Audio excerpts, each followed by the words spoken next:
A nombre de la universidad, a nombre de la rectora Laura Müller, quiero darle la cordial bienvenida y por favor, doctor Núñez, la pantalla es suya. Gracias, licenciado Sergio.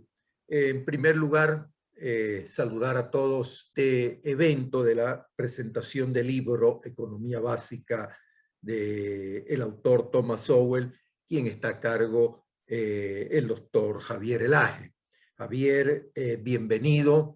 Es un placer tenerte en el marco de las actividades UPSA, que son las 36 jornadas, y además recordando los 30 años de la Facultad de Derecho. Agradecerte en nombre de los profesores, como también agradecerte en nombre de todos los estudiantes.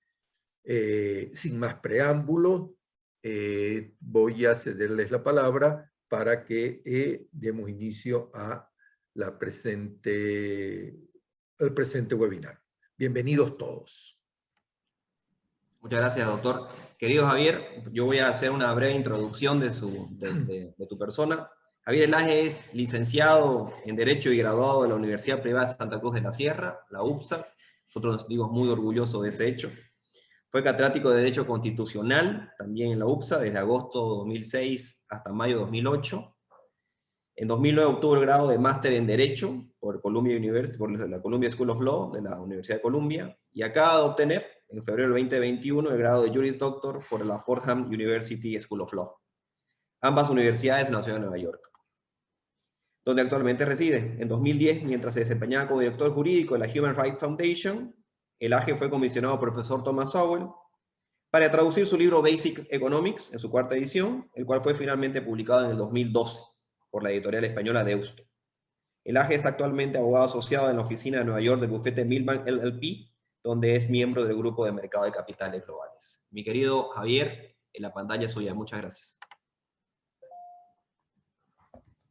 Muchísimas gracias, querido doctor Núñez, decano de la Facultad de Derecho y un mentor en mi carrera. Él fue quien fue el profesor editor de mi tesis de grado, así que jugó un rol importantísimo en ese libro que terminó siendo esa tesis de grado un poco editada, mi primer libro, y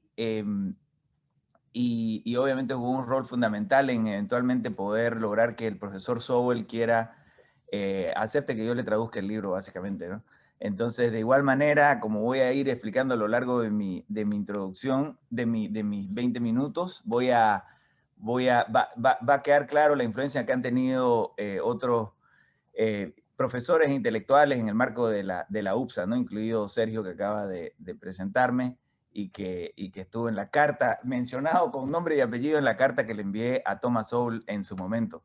Así que la UPSA la considero como mi casa, y un poco mi presentación la voy a hacer en el contexto de la influencia que ha tenido la UPSA, tanto en que yo pueda realizar esta traducción, número uno, y segundo, en que la traducción sea de un libro de economía, ¿no? Y de un libro de economía de alguien como el profesor Thomas Sowell. Así que, si puedo, si les parece, voy a compartir mi pantalla. Así que sobre cómo en el contexto de celebrar a la UPSA y en particular a la Facultad de Derecho, a pesar de que este no es un libro de Derecho, quiero contar cómo es que llego a este libro, ¿no? Porque un poco quiero contarlo como una historia personal, como un trayecto que ocurrió con mi persona cuando entré a la UPSA. Quiero contarlo así porque es la manera en que yo aprendo, es la manera en que yo más me he influenciado de las ideas a lo largo de mi vida, y escuchando un poco historias, ¿no? Humanizando cómo ocurren las cosas, y eso es lo que al final me ha motivado siempre a trabajar. Y la primera parte, rápidamente voy a hablar de por qué una traducción y la influencia empoderadora de la UPSA en lograr en que a mí me entre el bichito de traducir, número uno, y luego lo segundo va a ser por qué Thomas Sowell, ¿no? Y por qué una traducción. En principio, gracias a unos programas que tenía la UPSA, específicamente un programa de intercambio estudiantil, yo hice un intercambio de 6 meses en la en una universidad en São Paulo llamada la Fundación Armando Álvarez Penteado, la FAAPI. Y allí, como profesor de la materia de filosofía jurídica, tuve a un profesor que se llama Carlos Eduardo Battaglia, cuyo maestro en la USP, en la Universidad de São Paulo, fue el profesor Tercio Sampaio Ferraz Jr., que es el autor del libro que ven en su pantalla. Y es un libro muy común en Brasil. Todo estudiante de Derecho en Brasil prácticamente lo conoce, porque la Universidad de São Paulo tiene una influencia a nivel nacional muy potente, como la tiene, por ejemplo, la Universidad de Buenos Aires en Argentina. Y por tanto sus profesores son muy conocidos y sus textos son leídos por casi todos son tomados por casi todos los profesores en el resto del Brasil, ¿no? Y un libro de introducción al estudio del derecho, por supuesto, es uno de esos que tiene esas características de ser leído por todos los alumnos en el primer año de Derecho, ¿no? Entonces, en Bolivia, para quienes son abogados que escuchen esta presentación, en Bolivia, durante las clases de filosofía jurídica y de introducción al estudio del derecho, por lo general se habla de Miguel Reale, ¿no? El autor de la teoría tridimensional del derecho, si no me equivoco, y en este caso Tercio Sampaio Ferraz Jr. es un alumno del profesor Miguel Reale, ¿no? Y él es un positivista jurídico, estudiado en la Escuela de Mainz, etcétera, doctor en Derecho. El hecho es que yo escuchaba hablar a mi profesor Carlos Battaglia tan efusivamente de Tercio Sampaio Ferraz Jr., que era su maestro, y él nos invitó y nos dijo, deberían ir a la clase de la Universidad de São Paulo, a sentarse allí a escuchar la cátedra tan impresionante, tan espectacular del profesor Tercio Sampaio Ferraz Jr. Y como que yo fui un par de veces, me tomé el metro en Brasil, en São Paulo, a ver la clase del profesor Tercio Sampaio Ferraz Jr. Eso me enriqueció muchísimo. Y durante esos 5 meses, una cosa bien particular del Brasil, quienes hayan estudiado allá o que imagino la mayoría aquí, o que hayan hecho algún tipo de actividad académica dentro de Brasil, se habrán dado cuenta que en Brasil es mucho más común aún que en los países hispanoparlantes ir de un lenguaje al otro. Es mucho más común, no sé si es por la similitud del portugués como lengua romance con el italiano y un poco con el francés y con el español, por supuesto, que un profesor se siente más libre en la misma clase en Brasil de leerte un libro en italiano literalmente, ¿no? O sea, decirte un párrafo de 1 hora en italiano, digamos, y nadie habla italiano ahí, pero todo el mundo más o menos le entiende. Nadie habla español, todo el mundo más o menos le entiende. Esa influencia de esa versatilidad en el paso de un idioma a otro que percibí en portugués, en Brasil en particular. Otro ejemplo es que los libros tienen citas textuales de textos en otros idiomas, sin ni siquiera poner una nota al pie donde diga esto es otro idioma por si acaso, ¿no? Aquí está la traducción. Entonces eso me pareció interesante, un poco distinto a la tradición hispanoparlante, porque nosotros tenemos la suerte, claro, que somos 300 millones de hispanoparlantes, 14 países, no sé, algo así, más España, entonces sentimos que es más fácil, no sé, leer libros en Bolivia. Leíamos muchos libros de derecho escritos por profesores en México, en Argentina, o traducciones mexicanas, argentinas, de publicaciones jurídicas, ¿no? Entonces, eso fue una influencia importante, primero en ver la importancia de pasar de un idioma a otro. Y luego, un profesor que me marcó muchísimo, que fue un gran mentor, el profesor Antonio Andaluz, en esos años formativos, me pidió que lo ayude a traducir su libro, que él tenía un libro de apuntes de derecho ambiental que llevábamos en la clase de derecho ambiental, y quería él agarrar una serie de ensayos y traducirlo al inglés, y que se llame estructuralismo normativo.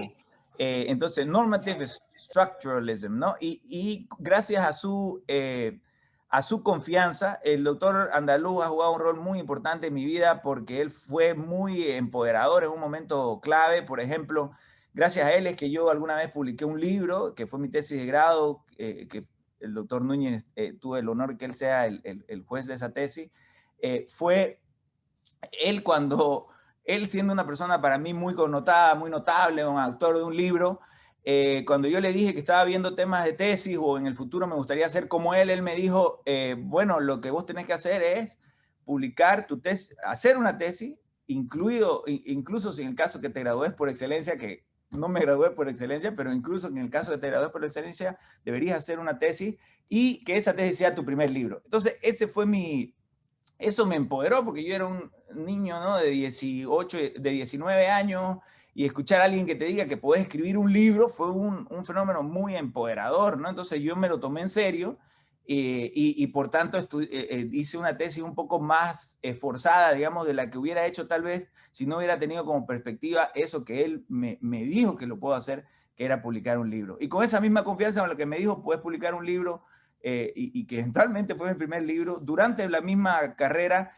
en el 2004, estaba viendo hoy antes de hacer esta presentación los correos antiguos, en el 2004 él me hizo participar en este proyecto junto a mi hermano Lucho, que también hablaba inglés, gracias a la influencia de mi madre que nos metió al CBA cuando éramos chicos, y yo había logrado luego ser profesor del CBA, etcétera. Entonces, con esas credenciales, digamos, tradujimos esta obra de él al inglés, y él nos agradece en el prólogo de la obra. Él obviamente había estudiado ya una maestría en Estados Unidos, entonces él era el último juez de la traducción. Pero ese era el background de la experiencia que tenía en traducción.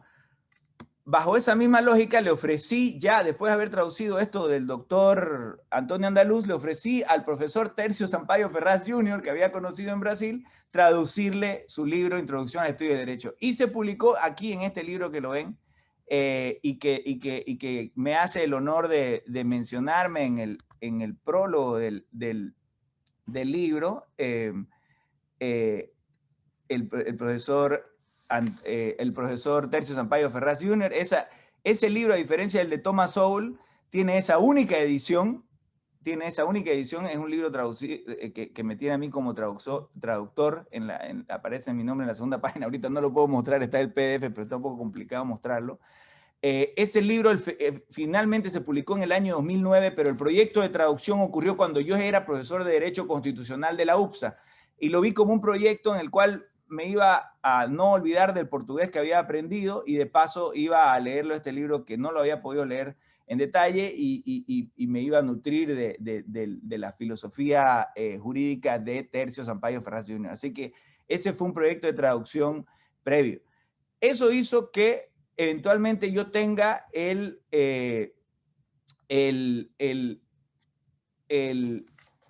pretexto, bueno, no el pretexto, pero tenía las credenciales un poco para ofrecerle, cuando le ofrecí en su momento, unos 2 años después, a Tercio Sampaio Ferraz Jr. en el año 2010, a Thomas Sowell, traducirle su libro. Yo mencioné obviamente el libro del profesor Andaluz, el libro del profesor Tercio, y mencioné allí también a un par de amigos economistas que ya se habían comprometido a ayudarme con la revisión del libro, que eran, con la revisión de las pruebas del libro, que eran Sergio Daga, Alejandro Lora y Javier Paz, economistas bolivianos, ¿no? Alejandro Lora, que es ejecutivo de la UPSA también, Sergio, por supuesto, que me introdujo, y Javier Paz, que estudió economía en la Universidad de Arkansas en Estados Unidos.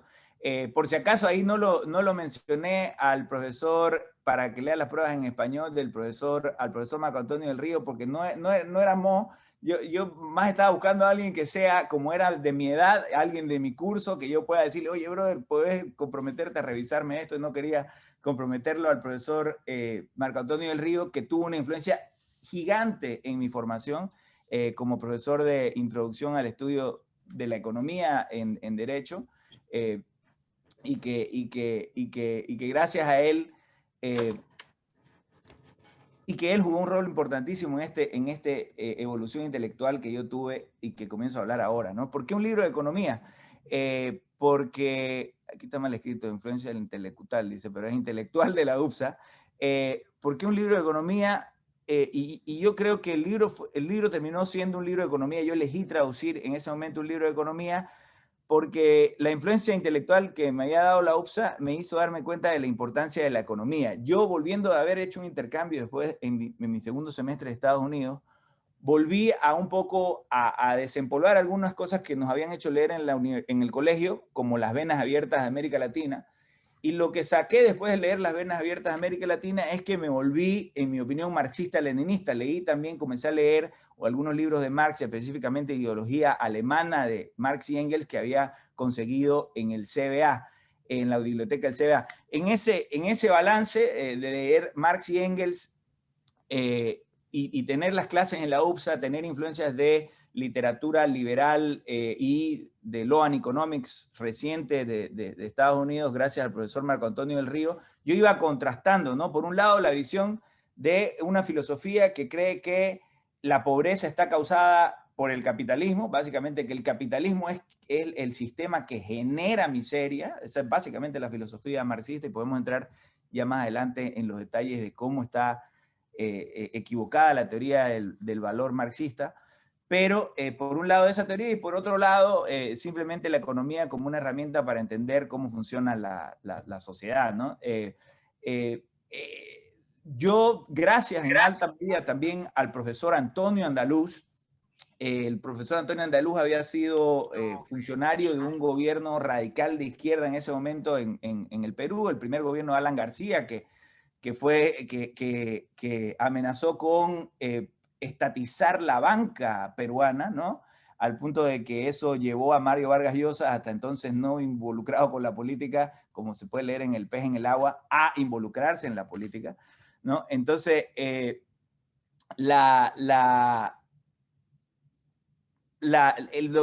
doctor Antonio Andaluz, durante su clase de Derecho Ambiental, siempre hacía analogías de que la ideologización marxista era algo negativo y era algo equivocado, ¿no? En base a su propia experiencia. Él había sido un marxista muy vocal en su momento, él contaba cuando era estudiante, y de alguna manera esa afiliación con la izquierda peruana lo había ayudado a que él tenga esas experiencias de vida como funcionario público, y a la vez esas experiencias de vida lo habían hecho salir de esa ideologización, y él era una persona, en todo caso, demócrata, a carta cabal, ¿no? Completamente creyente en la libertad política, aunque no íbamos en mucho detalle en sus teorías económicas, ¿no? Porque él no era tanto un economista, ni tampoco estaba tan involucrado con lecturas de economía.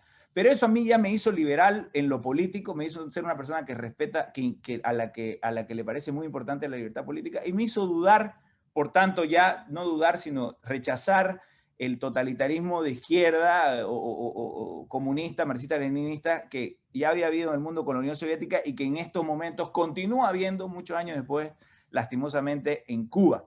Entonces yo, que había simpatizado luego leer Las Venas Abiertas de América Latina con el régimen cubano, ahí me sentí que, gracias a la influencia del doctor Andaluz, un poco salí de eso, pero no entendía tanto la economía de la cuestión todavía, sino más que todo la importancia de la libertad política. No había leído un libro de economía en mayor detalle de lo que habíamos llevado en las clases con el profesor Marco Antonio del Río, y esa era como una tarea pendiente. Cuando llego a Estados Unidos a trabajar, y bueno, salgo de mi maestría y comienzo a trabajar con la organización Human Rights Foundation, que es miembro de la red liberal de Atlas, ¿no? Entonces, de alguna manera siempre estaba en los foros, viendo a los intelectuales liberales, libertarios que le llaman acá, o liberales clásicos.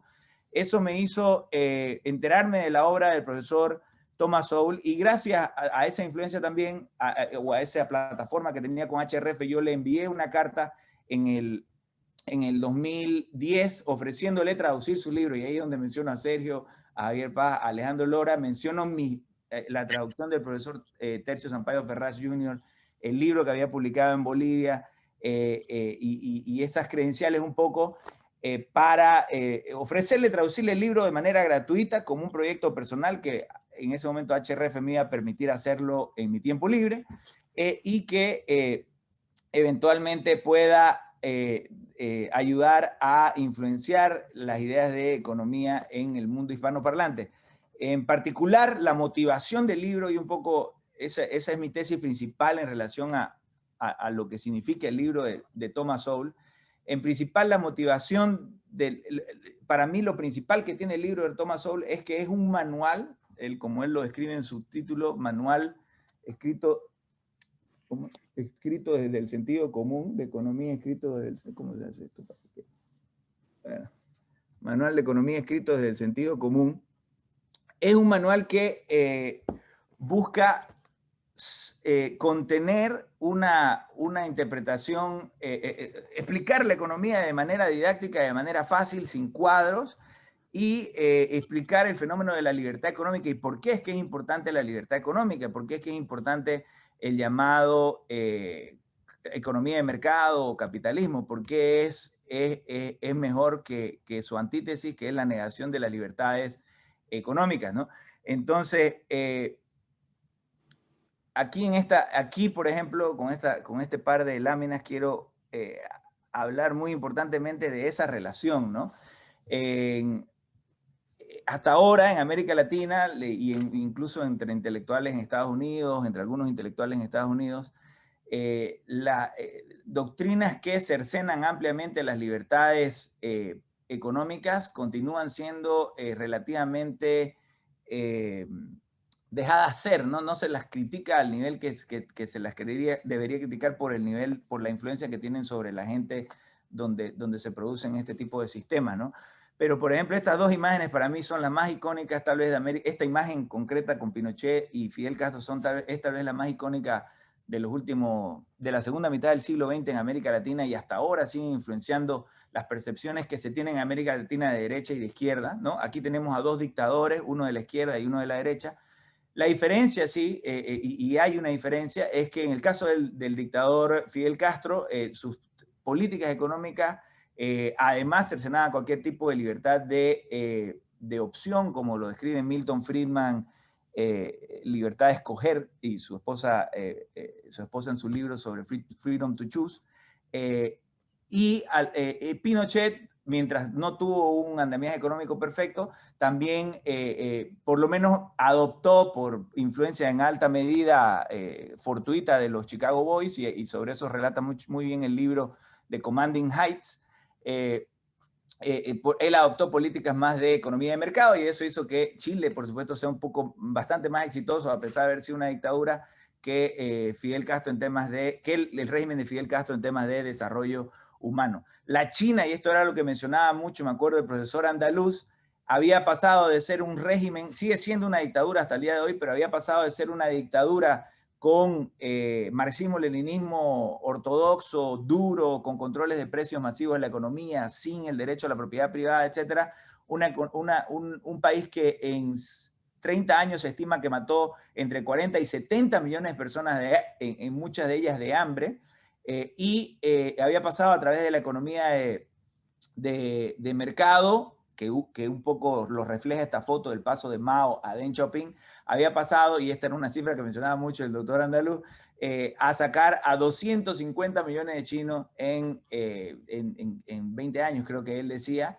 Y luego este mismo dato lo tiene adaptado a un tiempo más moderno Thomas Sowell en su libro Basic Economics, que es que China había sacado más o menos a 400 millones de chinos, ya no 250 millones, sino 400 millones de chinos de la pobreza extrema en cuestión de 25 años, con un sistema simplemente de economía de mercado. O sea, la misma dictadura, o sea, porque en América Latina podíamos ver Fidel Castro y Pinochet pero representan dos cosas distintas, son dos partidos distintos, ¿no?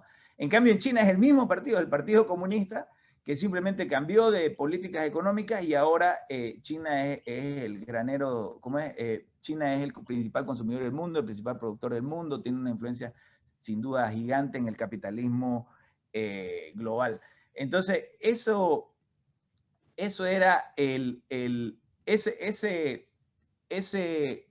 esas dos influencias, digamos, esa influencia entre la libertad política, la interacción entre la libertad política y la libertad económica, a mí me hizo darme cuenta que una persona razonable debería ser una persona que mínimamente coincide en la democracia, coincide en que todos deberíamos tener, todos los seres humanos, derecho a la libertad política y ciertas libertades civiles básicas. Y por otro lado, debemos tener todos derecho a un alto nivel de libertades económicas, y el motivo por el que debemos tener alto nivel de libertades económicas no es para que, digamos, los ricos sean ricos, o para que Mark Zuckerberg haga otros billones, o para Jeff Bezos sea más rico de lo que es. No, es para que la gente más desfavorecida en la sociedad, la gente, digamos, que en el velo de la ignorancia que habla John Rawls, la gente que nace de una familia pobre o clase media, que esa gente viva en un sistema vivible en el cual si se esfuerza, si le va bien, si sabe ahorrar, si sabe manejar bien el producto de su esfuerzo, pueda surgir y pueda tener mayor acceso a bienes materiales que en una sociedad similar donde las políticas económicas no le permiten este acceso, ¿no? Entonces, eso se ha visto en la historia del siglo XX de la manera más atroz en los países que cercenaron las libertades económicas de su gente de manera radical, como la Unión Soviética como influencia mundial y Cuba como influencia latinoamericana, ¿no? Y Thomas Sowell habla, como él mismo era marxista, como él mismo fue marxista y salió de eso, él dice, por influencia un poco de Milton Friedman y otro poco por haber trabajado en el gobierno federal y haberle hecho dar cuenta de que el gobierno no es un buen administrador de recursos. Él habla tanto de este tema de China como el tema de la Unión Soviética.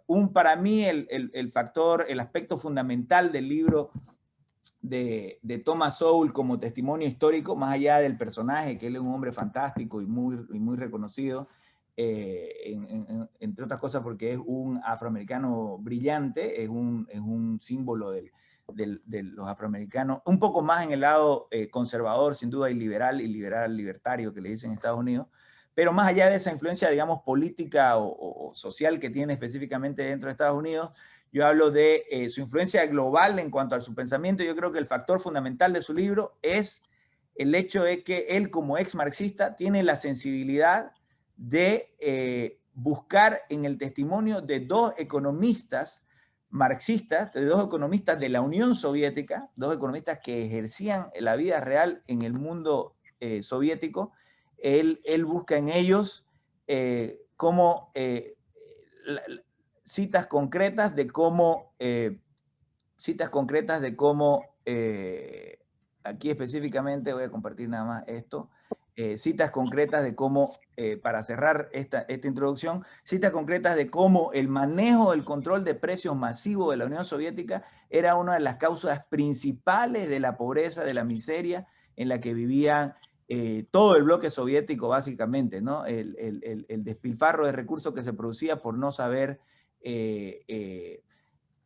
adjudicar de manera, por no dejar a los individuos que adjudiquen a través de sus decisiones cómo se reparten, digamos, cómo se produce en la economía y cómo se reparten los frutos de esta producción. Específicamente Nikolai Shmelev y Vladimir Popov, que con la caída de la Unión Soviética, el régimen de Yeltsin liberalizó estos escritos clasificados de economía y Thomas Sowell los leyó y allí expone de manera más radical, digamos, los fallos de una economía absolutamente intervenida como la economía soviética. Y ya para dejar la presentación y a manera de dar lugar a la siguiente presentación del profesor Marco Antonio del Río y luego de Enrique Fernández García, decir nada más que esto en América Latina es el equivalente a que cuando caiga la dictadura totalitaria de Cuba, si ojalá ocurra en algún momento, que vengan los propios economistas cubanos. De hecho, he visto evidencia sobre eso ya en videos que se filtran a veces en YouTube, como del profesor Juan Triana Cordoví, donde con mucho cuidado, porque están bajo un régimen totalitario, los economistas reconocen, ¿no?, que el régimen en el que viven es un régimen fallido, que hace que la economía cubana y el pueblo cubano sea paupérrimo hasta el día de hoy y sean mucho más pobres, por supuesto, que el resto de los pueblos de América Latina, a pesar de que a veces algunos intelectuales o periodistas se esfuerzan en tratar de mostrar cifras que hacen quedar a la dictadura totalitaria cubana que tiene al pueblo cubano subido en el hambre, que hacen tratarlo de quedar bien, ¿no? Pero con eso cierro y ya luego habrá oportunidad de entrar en más detalle en estas cosas, pero muchas gracias. Muchas gracias, querido Javier. Te agradecemos muchísimo la presentación. Sin duda que hemos aprendido muchísimo acerca de todo el proceso de la traducción del libro, que sin duda es enriquecedor. Y como siempre, estas cosas luego se notan en la producción de un libro muy bien hecho. Yo voy a pasar la palabra al profesor Marco Antonio del Río. El profesor Marco Antonio del Río es profesor de la Universidad Privada de Santa Cruz de la Sierra de la UPSA. Es un gran baluarte en la universidad y además de eso, un gran intelectual de esta tierra boliviana. Así que, Marco Antonio, por favor, la pantalla es suya. Gracias. Bien, buenos días a todos.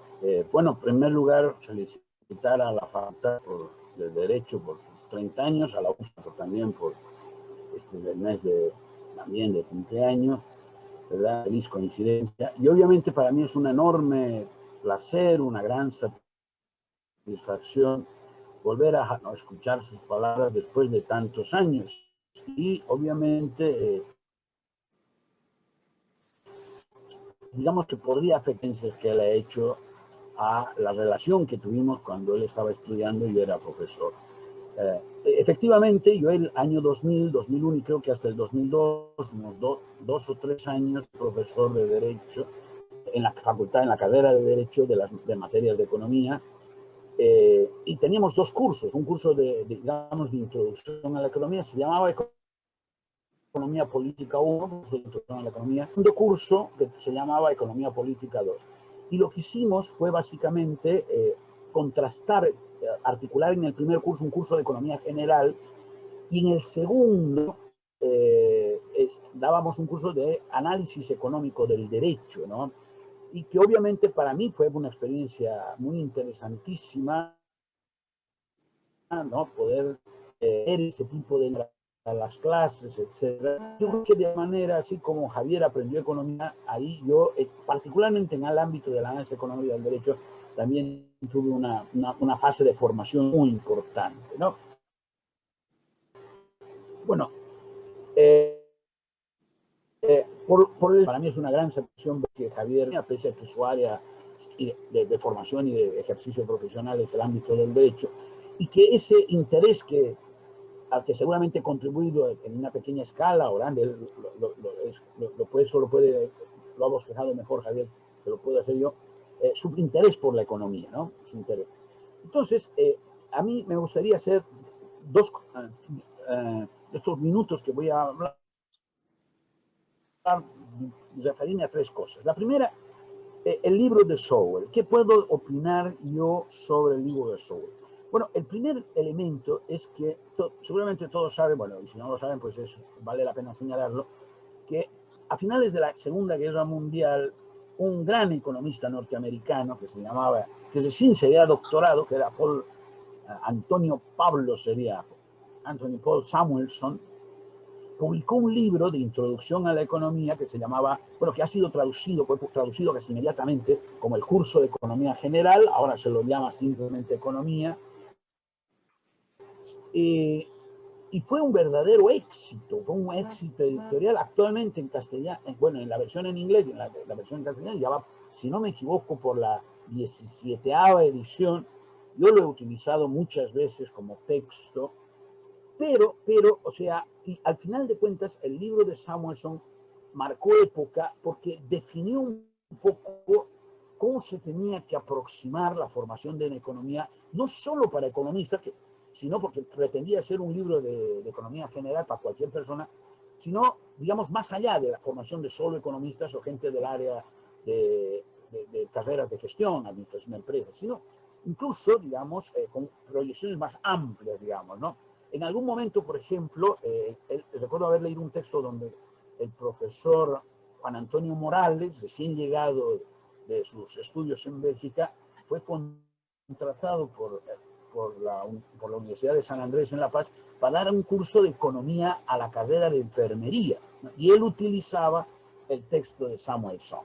Ahora, el problema está en que Samuelson divide su libro en dos partes, ¿no? Micro y macro. Y es un libro voluminoso, es un libro. Pero además, por su propia formación, gran amante de las matemáticas, pues Samuelson va a romper la vieja tradición de los economistas ingleses de mandar las matemáticas al final a apéndices especializados y tratar que en el cuerpo principal del documento fuera solamente exposición literaria. Pues Samuelson y otros, pero Samuelson de manera particular, va a romper eso y va a empezar a meter gráficos, y pues, particularmente gráficos, en el cuerpo principal del trabajo. Y después van a haber otros economistas que le van a meter ecuaciones. Ese proceso de formalización que va parejo a la profesionalización de la economía, desde el punto de vista de la formación de los economistas, es muy importante y muy valioso. Pero la pregunta es si entre las ecuaciones y los gráficos no corremos el riesgo de que lo que es economía, los principios de economía, no se pierden para el resto de otras carreras y otras formaciones. Por ejemplo, derecho, ciencia política, sociología, o cualquier persona que sin tener un gran bagaje, ¿no? Para poder interpretar gráficos y ecuaciones, ¿no? Tiene interés en economía. Entonces, yo debo reconocer que tengo cierto escepticismo si para los cursos de introducción a la economía, para carreras como derecho, sociología, etcétera, etcétera, no es mejor dejar de un lado el libro del profesor Solon o sus sucedáneos, que hay un montón, y más bien utilizar un texto como el del profesor Sowell. ¿Por qué? Porque en ese texto, se llama Economía Básica, va a los temas fundamentales sin digamos, entre comillas, extraviarse en gráficos y ecuaciones. Pero lo interesante es que con una formación muy sólida en economía, transmite cosas muy importantes para la comprensión de una economía moderna y para la comprensión de una economía de mercado, de una economía capitalista, bajo los principios de la libertad económica que fueron tan claramente descubiertos, entre comillas, por Adam Smith, ¿no? Entonces, por ejemplo, los primeros capítulos, ¿no? ¿Cómo se determinan los precios? ¿No? Un capítulo, y lo que es fundamental, el carácter de los precios como incentivos a la actividad económica, ¿no? Una cosa fundamental. Pero claro, en un curso de introducción a la economía convencional, los profesores de economía nos perdemos haciendo la curva de demanda, la oferta, ¿no? Pero entender qué función cumplen los precios como mecanismo de coordinación en una estructura societal moderna con miles de actores económicos, eso es fundamental. Y el riesgo de las ecuaciones es que la gente se pierde ahí. Entonces, el profesor Sowell, yo creo que hay otros textos también, ¿verdad? Por ejemplo, estoy pensando en Economía de cada día del profesor chileno Ernesto Fontaine. Se capturan ese problema, se va a otra vía, ¿no? ¿Cuál es la importancia de los precios? Ahora, en el texto de Sowell, el primer capítulo se refiere a eso, el rol de los precios en una economía moderna, y el segundo capítulo se refiere a qué pasa cuando el Estado, ¿no? interviene en los precios y empieza a generar distorsiones en el funcionamiento de los mercados. Entonces, esa lucidez que tiene el texto de Sowell a mí me parece absolutamente destacable, porque por un lado está, digamos, un análisis de cierto fenómeno económico, y luego la contraparte, qué pasa cuando en una sociedad las autoridades económicas pues empiezan a querer controlar cosas que a la larga tienen efectos nocivos. Este tema de los precios es muy sensible y precisamente había mencionado que el profesor Sowell hace mucha referencia al caso soviético. Bueno, hace unos cuantos años, si me permiten comentar la anécdota, un amigo mío que es músico y que a finales de los 80 se fue a hacer sus estudios de musicología precisamente en la URSS, cuando todavía existía. Bueno, después de mucho tiempo él volvió, ¿no? Volvió aquí a Santa Cruz a visitar a la familia. Aprovechamos de encontrarnos, pero él dio una charla en la René Moreno y uno de los temas que mencionó, que a mí me pareció fascinante, es que resulta que en la Unión Soviética, cuando uno iba a comprar un automóvil, salía más caro, o sea, costaba más, el precio era mayor, un auto usado que un auto nuevo, ¿no? O sea, él nos comentó eso, nos contó que los autos usados en Rusia, en la época soviética, costaban más que los autos nuevos. Entonces uno dice, pero ¿por qué? ¿No? Se supone que el auto usado está depreciado. No, lo que ocurre es que para tener auto nuevo había que hacer una cola, o sea, tenía que ir a indicar, mire señor, yo quiero comprarme un auto, entonces lo ponían en una lista, y hasta, era una lista, una cola, ¿verdad? Y hasta que al final le decían, tenía que depositar el dinero, tenía que tener el dinero, tenía que pagarlo, y esperar que la fábrica le produjera su auto. En el ínterin pasaban perfectamente 8 años. Entonces, como las fábricas de automóviles tardaban tanto en proveer los automóviles, los autos usados costaban más, porque pagabas si lo tenías, ¿no? Y Gonzalo, este amigo, nos decía, presten atención cuando los precios de los autos usados valen más que los nuevos, algo está funcionando mal. Siendo músico, o sea, no era economista ni mucho menos, ¿no? Pero él percibía que en esa sociedad su sistema de precios funcionaba torcido, funcionaba mal, porque no respondía a principios de economía básicos, ¿verdad? Entonces, volviendo al tema principal, dejando esta anécdota, el texto del profesor Sowell tiene esa gran, en mi opinión, gran virtud. Y aunque es un libro largo, ¿verdad? Es un libro voluminoso, pero me parece que en este caso por su estilo, y en este caso lo que he mirado es la traducción de Javier, me parece que está en un lenguaje muy expedito, muy amigable con el lector, ¿no? Entonces, pese a que es un librito voluminoso, me da la impresión, ¿no?, que perfectamente podría utilizarse, tal vez no se acabe al 100%, pero se puede utilizar como un texto de introducción a la economía, especialmente en carreras que no son del área económica, pero me pregunto, tengo la inquietud de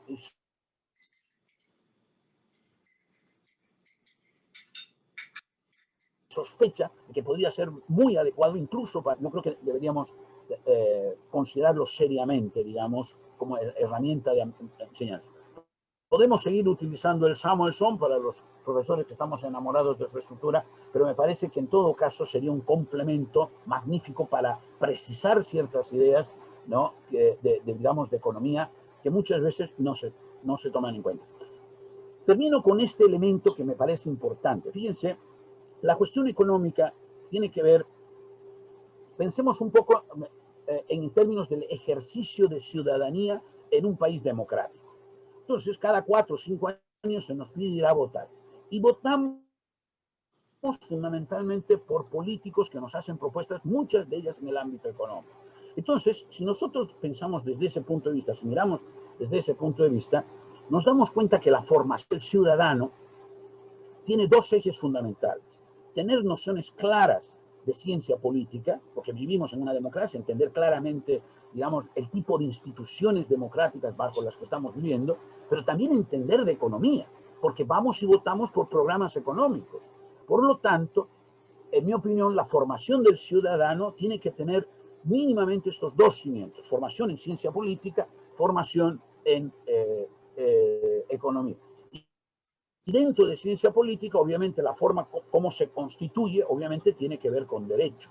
Entonces, en ese sentido, yo creo que la economía no es solo la formación de los economistas. O sea, cualquier ciudadano común en una sociedad democrática tendría que tener cierta formación mínima de economía para poder ejercer su derecho ciudadano de mejor manera, o sea, para poder entender mejor las libertades políticas que tiene y también tener sensibilidad frente a las libertades económicas. Porque, como en algún momento lo dijo claramente Vargas Llosa, pueden haber regímenes sociales o regímenes políticos que las separan, pero en el sentido estricto estos dos tipos de libertades son inseparables. Las libertades políticas y las libertades económicas generan entre ellas una sinergia que es precisamente la que permite el desarrollo de la sociedad.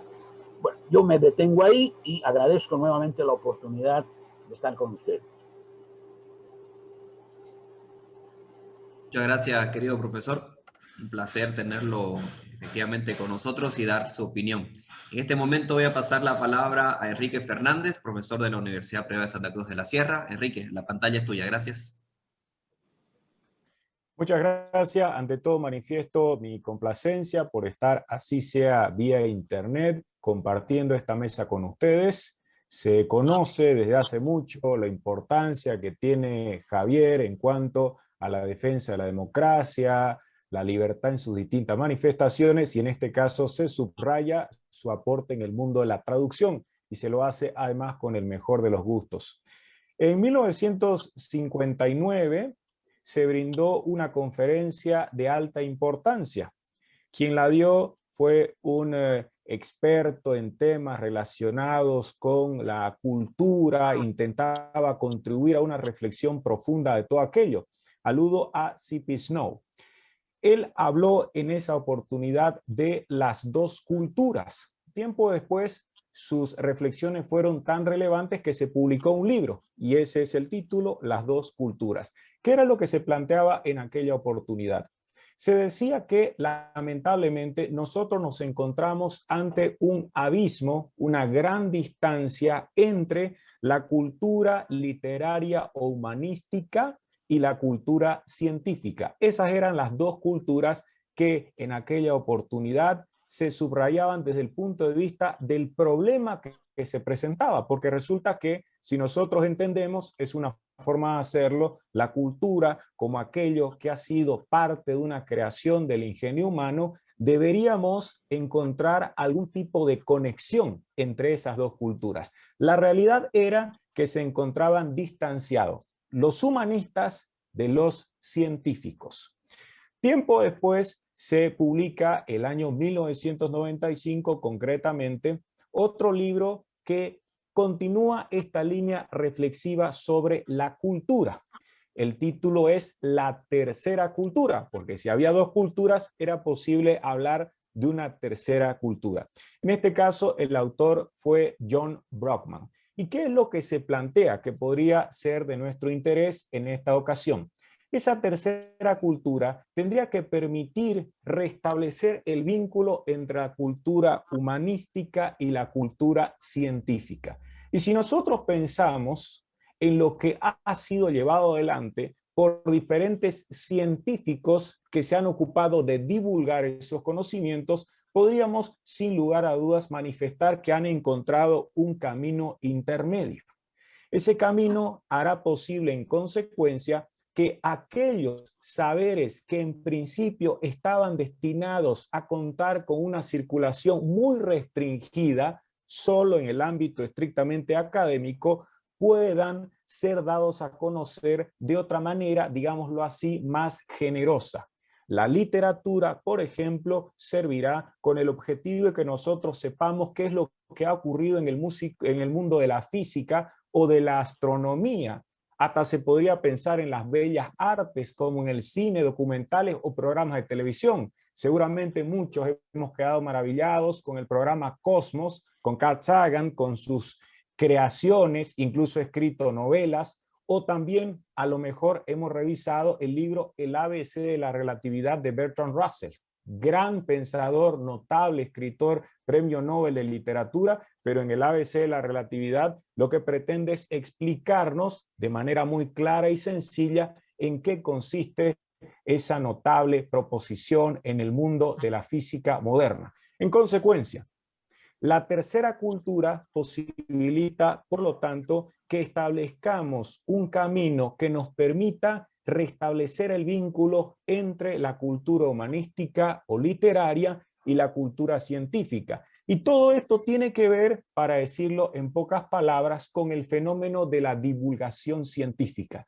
Se entenderá que los ciudadanos, cualquiera que sea el individuo que en este caso merezca formar parte de esta comunidad, podría resultar favorecido gracias a ese tipo de conocimientos. Y no se trata de algo que únicamente hubiese preocupado al final del siglo XX. Si es que recordamos, acá se ha hecho mención al valor del pasado, lo que ocurrió en la historia de la humanidad, tendríamos que evocar el siglo de las luces en el siglo XVIII, ya que entre 1751 y 1772 se publicó la maravillosa Enciclopedia, ese diccionario razonado de ciencias, artes y oficios que tuvo como editores a D'Alembert y Diderot, como todos recordaremos. Entonces, hay el propósito de que los conocimientos o conquistas del ingenio humano que pueden servir para acreditar nuestro avance, como no, en el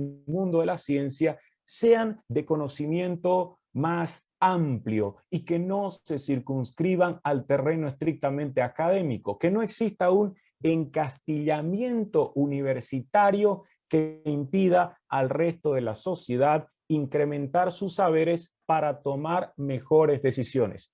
Quiero subrayar esto porque normalmente se asocia el hecho de querer conocer más simplemente con fines de profesionalización o para una serie de placeres que no tienen que ver con la vida. En realidad, conocer más nos ayuda a vivir mejor. Si yo conozco más de bebidas, de comidas, tomaré una mejor decisión. Si yo conozco más de la ciencia, seguramente mi salud resultará favorecida. Así que el hecho, como decía Marco Antonio, de que los ciudadanos conozcan más de economía puede sin lugar a dudas repercutir en el mejoramiento de la calidad de nuestras decisiones.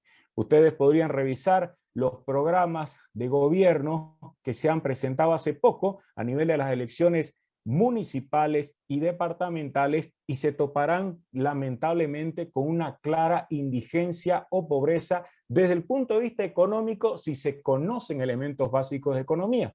Pero la misma crítica también podría ser formulada si revisamos los programas presidenciales del año pasado. En definitiva, el hecho de apostar por este tipo de cultura de divulgación, y he mencionado todo porque se inscribiría, me parece, allí la obra de Thomas Sowell, que ha sido objeto de esta generosa traducción. Tiene que ver con ese acercamiento del profesor académico que podría haberse quedado en la Torre de Marfil, pero que apuesta por, y lo dice en las páginas iniciales, dirigirse a todo el público, porque además entiende, y es lo que él precisa, que la economía sería una parte inseparable de la condición humana. Esas son las palabras que en español ha puesto Javier. Entonces, entender la economía no tiene que ver con alguna extravagancia, tiene que ver con preocuparnos incluso por lo que nosotros somos y parte de problemas que van a ser considerados.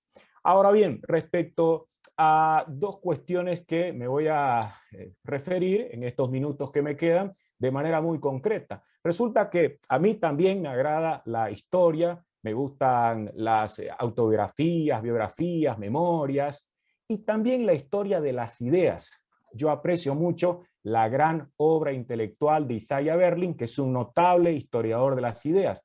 Y precisamente una parte que me genera gran dicha en este libro tiene que ver con la historia del pensamiento económico, porque hay una parte en donde se revisa cuáles son los distintos aportes que han llevado adelante distintos autores. Hace mención a varios, Adam Smith desde luego, pero me interesa cómo se plantea la necesidad de no solo hablar de cuestiones concretas del precio y demás que ha mencionado Marco Antonio, sino que nos invita a conocer qué es lo que ha ocurrido en la historia del pensamiento económico. Y hay específicamente un acápite donde se habla de ideas y sucesos. Y todo esto podría ser resumido gracias a una pregunta. ¿Qué es lo que genera qué? ¿Son las ideas tan importantes como para producir algunos acontecimientos o van a ser los acontecimientos los que influyan en las ideas?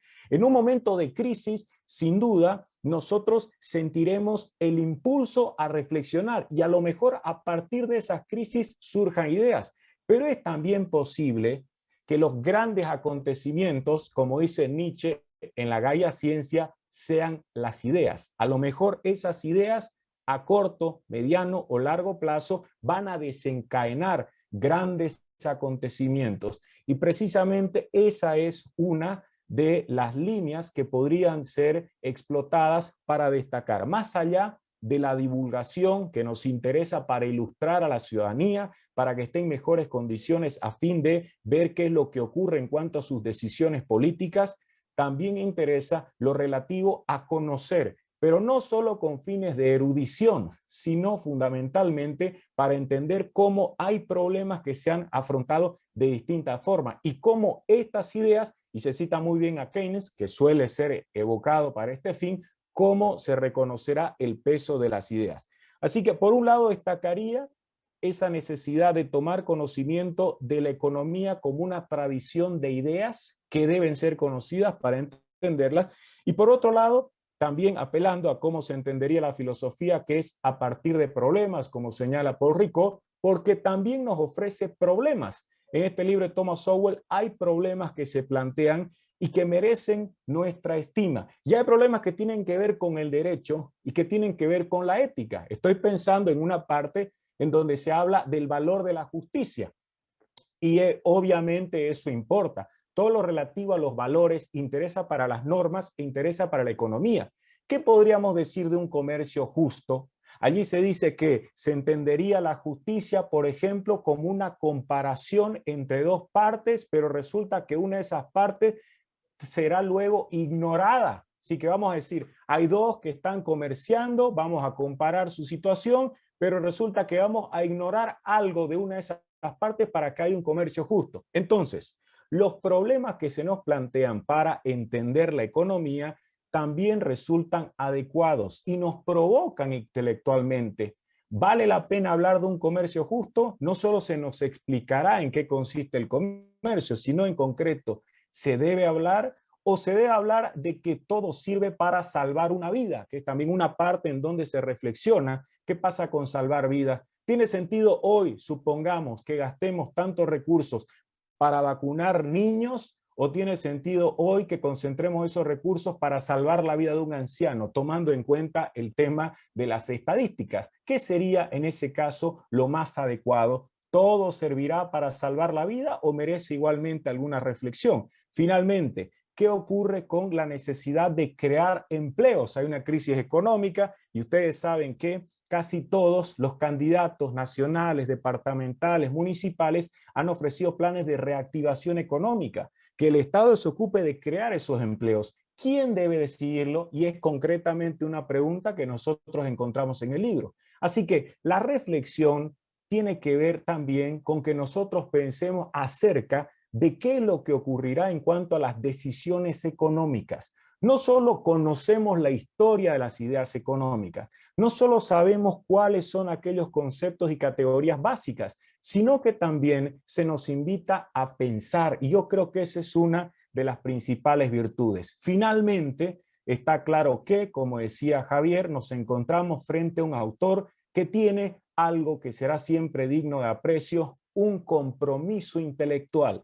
El profesor Thomas Sowell pudo haberse quedado simplemente en el terreno académico, pero no. Tenemos varias de sus intervenciones en YouTube, no ha evadido la responsabilidad de intervenir en debates públicos, y yo creo que él termina cumpliendo lo que, por ejemplo, pedía en su libro Socialismo en 1922 Ludwig von Mises. Había que estar ahí protagonizando una lucha por las ideas. Eso pedía ya en 1922 von Mises, y eso es lo que ha tratado de hacer un profesor que se brinda en favor de la divulgación, pero que también nos invita a pensar y reflexionar sobre estos problemas económicos de trascendencia social. Por esa razón, cabe recomendar la lectura y desde luego felicitar a nuestro distinguido traductor, entre otras facetas. Muchas gracias. Muchísimas gracias, querido Enrique. La verdad que para nosotros es un placer que haya sido parte del análisis de esto. Muchísimas gracias también, el profesor Marco Antonio del Río. Muchísimas gracias, Javier, por tu excelente presentación. Hemos tenido del público presente básicamente dos buenas preguntas por el momento. La voy a hacer a ambos, bueno, a los tres que estamos trabajando aquí, que han hecho el comentario, Javier y los dos comentaristas, para que cada uno pueda tomar la palabra cuando vea conveniente. Dice, ¿existe aquí en Bolivia algún partido político o referente político que sea de ideología libertaria? ¿Sería provechoso una unión entre liberales y conservadores para hacer un frente contra el marxismo y la izquierda, como aquí en Bolivia es el caso del masismo? ¿Qué opinan? Javier, Marco Antonio, Enrique, gracias.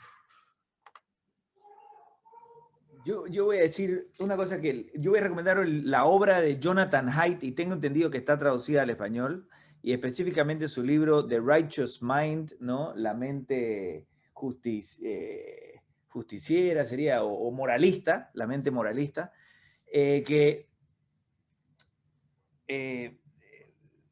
cuando uno la entiende un poco, te da un poco de pausa en relación a este tipo de cosas, decir, la izquierda y la derecha, utilizar esos temas de manera muy fácil. ¿Por qué lo digo? Entendámoslo, voy a hacer la analogía con el fútbol, espero no extenderme mucho, pero la voy a hacer la analogía con el fútbol. Casi en cualquier sociedad, ya sea Santa Cruz o La Paz o Buenos Aires o Sao Paulo o Barcelona, a partir de cierto nivel de población, cuando hay una competencia, va a haber un grupo de la población que por ciertos apetitos concretos, nociones muy generales, nada muy inteligente, nada muy rebuscado, nada muy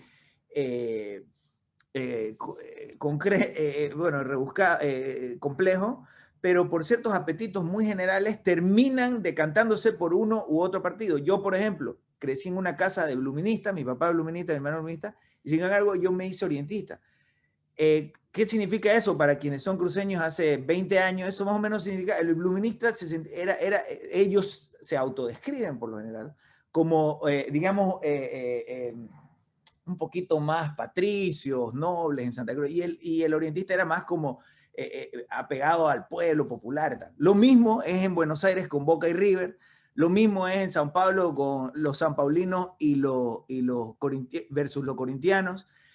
¿Por qué hago esta analogía? Porque en la práctica puede ser que vos seas hincha del Sao Paulo, como hincha del Corinthians, y seas miembro del 1% de riqueza de la sociedad, como Macri era hincha de Boca Juniors y era el 1% de la sociedad, o viceversa, que vos, o sea, independientemente de lo que uno es, uno elige un equipo en función de una simpatía por algo muy, muy general. En el caso de la izquierda y la derecha, por lo general en cualquier país del mundo, ya sea Noruega, Estados Unidos o Bolivia, independientemente de sus niveles de desarrollo, cuando se toca elegir a un partido cada 4 años, la gente no elige en base a una discusión compleja entre Jeffrey Sachs y William Easterly, o entre Keynes y Adam Smith, o entre, digamos, Paul Krugman. No. La gente elige en función de que vea un partido que está tratando de favorecer un poquito más está más de amigo de los empresarios versus otro partido que es un poco más amigo de los estratos sociales más bajos. Eso es lo que percibe la gente.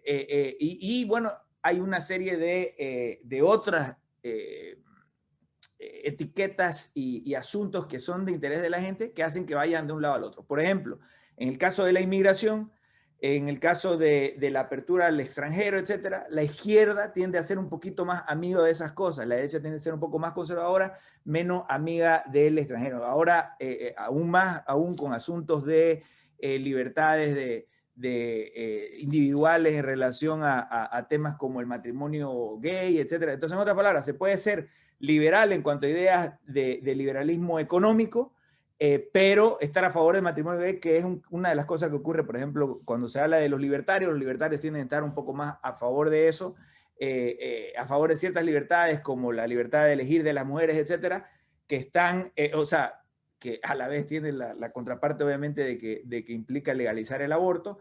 Esas distintas etiquetas juegan un rol en si uno termina votando a la derecha o a la izquierda de un régimen, perdón, en una elección concreta. Debido a eso, Jonathan Haidt habla muy en detalle de esas cosas, los recomiendo mucho su libro, pero debido a eso, la idea básica es, personas que votan a la izquierda o a la derecha son igualmente buenas. El mayor problema que tenemos es que como izquierdistas o derechistas nos cerramos, ya sea por nuestro partido que votemos a la izquierda y a la derecha. Antes que haya el MAS era el MNR y el MIR en Bolivia versus la ADN, ¿no? Era la izquierda y la derecha. Quien sea que votaba por uno u otro se cierra a que los otros están completamente equivocados y no los escucha y lo ve como absolutamente negativo. Y lo mismo del otro lado hacia la izquierda. Entonces yo creo que la posición de un liberal, y va a ser mi posición en adelante en Estados Unidos o en Bolivia, en lo que sea, tiene que ser identificar que hay dos equipos, hay el Corinthians y el Real Madrid. No quiero mencionar al MAS porque el MAS, en la medida que sigan siendo autoritarios, no son un partido que se puede elegir como de manera, digamos, como una persona razonable. No debería intentar votar por un partido que sea autoritario, que busque ser dictatorial, digamos.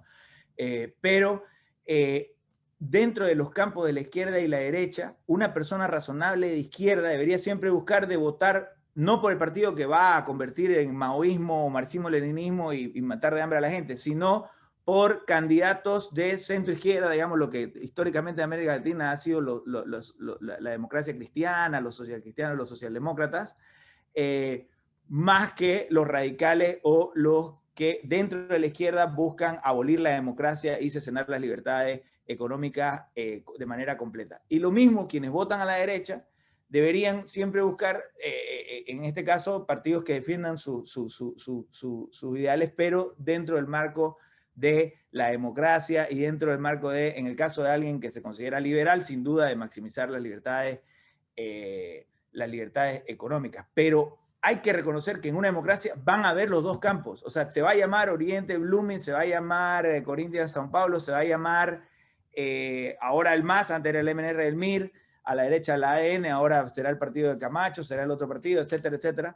Pero va a haber siempre esa polarización. Y lo que yo creo que quienes avanzamos las ideas y la libertad y estamos interesados por los principios, sí yo recomendaría apoyar en las fases primarias, digamos, de ese debate, apoyar a las visiones más razonables dentro de los partidos de izquierda y a las visiones más razonables dentro de los partidos de derecha. Específicamente, y con esto cierro, el ejemplo, por ejemplo, de la Concertación chilena, apoyar a Andrés Velasco, que es un intelectual brillante en temas económicos, pero cuyos padres fueron perseguidos por Pinochet, por tanto él, por ejemplo, se la tiene jurada a la derecha chilena y él no participa digamos, de las concertaciones que hay entre partidos de derecha en Chile.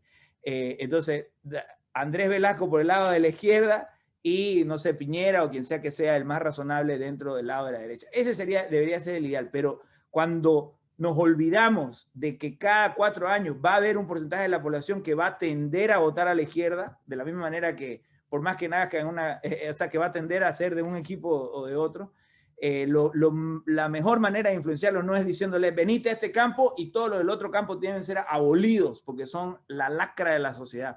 No, la idea debería ser identificar que hay dos apetitos, hay un apetito más de izquierda que tiende a aliarse a la izquierda y el otro apetito más de derecha. Hay que elegir hay que buscar de promover a los razonables de ambos campos.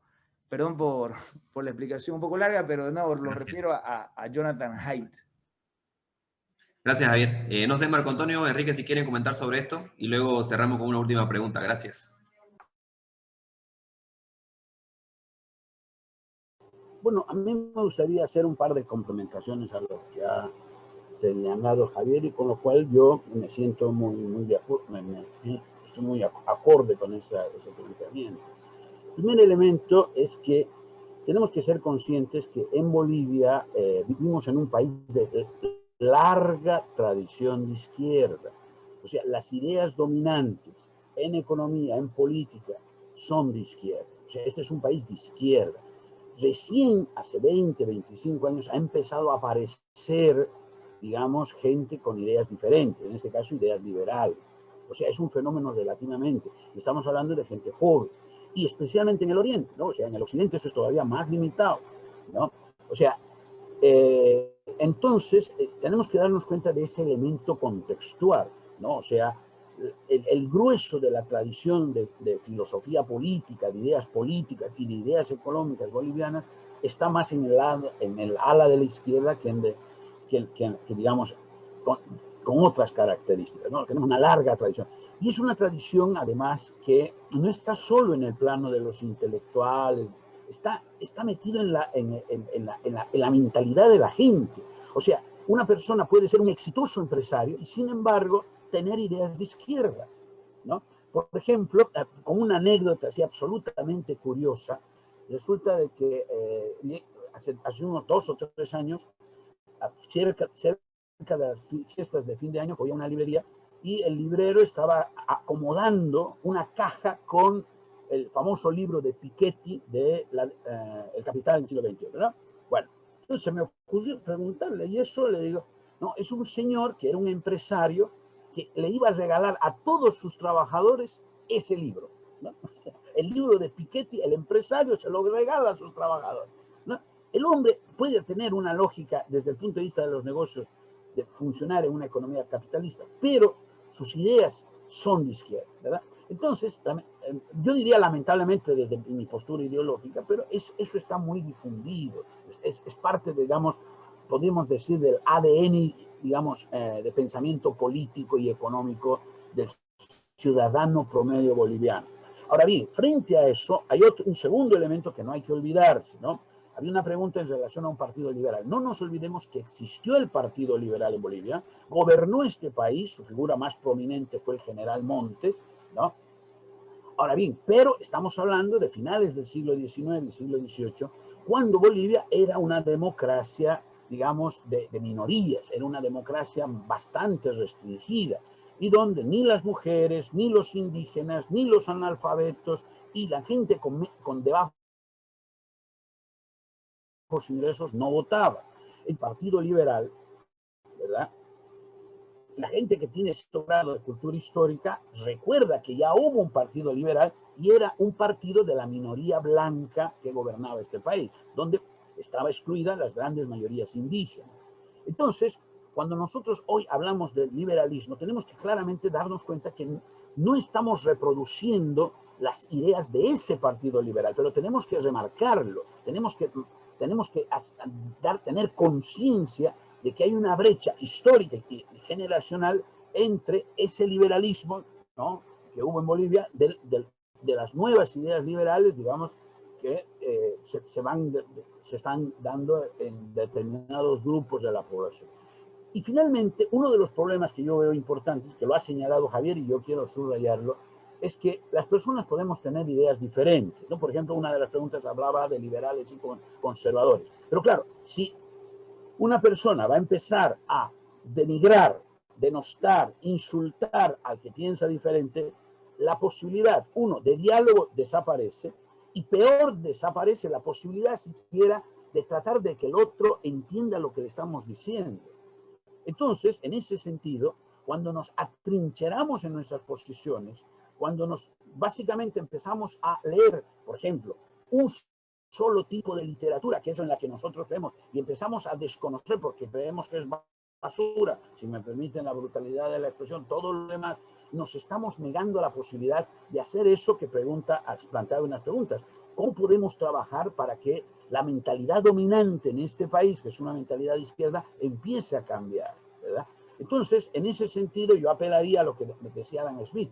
Tenemos que desarrollar más empatía con el tipo de población que vive en este país y en este territorio, ¿no?, y sus mentalidades, para poder llegar con un mensaje, digamos, si yo me asumo como liberal, con un mensaje liberal, ¿no?, que pueda más o menos permear dentro del proceso político boliviano.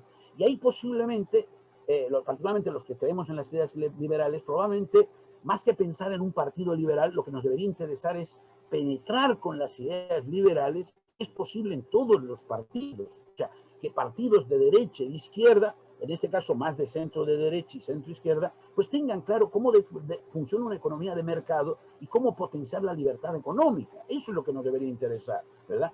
Hay un famoso artículo de este escritor cubano que radica en Miami, ahorita el nombre se me está escapando. Carlos Alberto Montaner.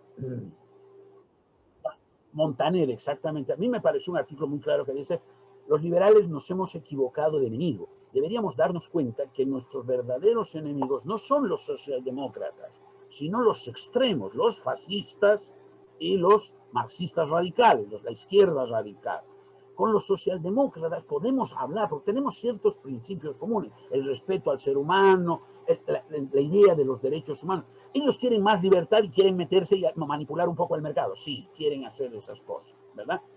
Pero nosotros queremos más libertad. Pero de todos modos, con esa gente algo podemos hablar. Hay una base común de aspiraciones comunes sobre las cuales podríamos conversar, podríamos discutir, ¿verdad? Más educación privada, más educación pública. O sea, esas barreras, esos límites podrían ser objeto incluso de negociación. En cambio, con los extremos, ¿no?, donde no hay derechos civiles, no hay derechos políticos, se quiere conculcar las libertades económicas, etc., el diálogo es mucho más restringido. Pero a esa gente de los extremos también deberíamos hablarles un discurso que los pueda, por lo menos, hacer dudar de sus certezas, ¿verdad? Por lo menos hacerlos dudar, ¿no? Pero claro, si vamos a empezar directamente a insultar, como hace, si me permiten la referencia, el señor Milei, yo no sé si se logra algo en el largo plazo. Nos convencemos, somos nosotros los elegidos, los que tenemos la ideología correcta, pero en términos de lograr cosas de cambio en las mentalidades profundas de la sociedad, no sé si se logra algo con esos atrincheramientos. Gracias. Excelente, profesor. Para anotar sobre eso, Sergio, perdón, simple, algo muy breve, es decir que el libro ya está traducido al español del profesor Jonathan Haidt, se llama La mente de los justos, lo estoy poniendo aquí compartiendo en el chat, La mente de los justos, y un poco va a la referencia que dice el profesor, ¿no? Claro, el problema es que él tiene un capítulo que se dice la morality binds and blinds, ¿no? La noción política se junta con la noción de moralidad cuando hay competencia política y en época electoral en particular, y esa noción de moralidad nos une a nuestro grupo, por eso binds, nos une a nuestro grupo y a la vez nos ciega hacia cualquier tipo de virtud del otro grupo, y no solamente nos ciega hacia cualquier tipo de virtud del otro grupo, sino también nos ciega hacia cualquier tipo de defecto de los líderes de nuestro grupo. Entonces terminamos, como hacen lamentablemente los masistas, en este caso, defendiendo a un líder pederasta, etcétera, etcétera, pero porque él creemos que defiende lo mínimo que necesitamos que nos defienda para seguir siendo de la izquierda, porque es nuestro equipo. Y lo mismo en la derecha. Si uno se deja llevar a la psicología de la tribu, ¿no? a la psicología del colectivo, se comete también, y muchos errores se cometieron, me parece, en el gobierno de transición, de no denunciar. Yo me acuerdo haber denunciado un poquito a Murillo, recibí creo que 5 likes en Facebook, y de los 3 comentarios que recibí, 2 eran diciendo hay que darle tiempo, cuando critiqué a Murillo, porque una semana de ministro de gobierno y metía a todos presos por sedición, en vez de buscar crímenes no políticos que se hubiesen cometido a lo largo de 14 años de autoritarismo. Entonces, en cierto momento dado la historia, todos podemos caer en uno de los dos campos, pero yo creo que como personas razonables, como liberales, como intelectuales, como personas que creemos en las libertades económicas y en las libertades políticas, es clave más bien salirnos de esa tribu todo el tiempo, lo más que podamos. Y yo creo que todos quienes estamos aquí son de alguna manera un ejemplo de eso, y quiero anotar 2 cosillas, igual antes de pasar la palabra a Sergio, que una, la influencia del profesor Marco Antonio del Río en mi formación ha sido gigante. Por ejemplo, en la economía, él me contó que él se introdujo más en la economía como producto de haber experimentado la hiperinflación boliviana, que es de estudio mundial en su juventud. Nunca voy a olvidar eso. Y también cuando contrabandeábamos un poco libros, ahí fotocopias de libros incluido el libro El hombre de Hobbes, ¿no?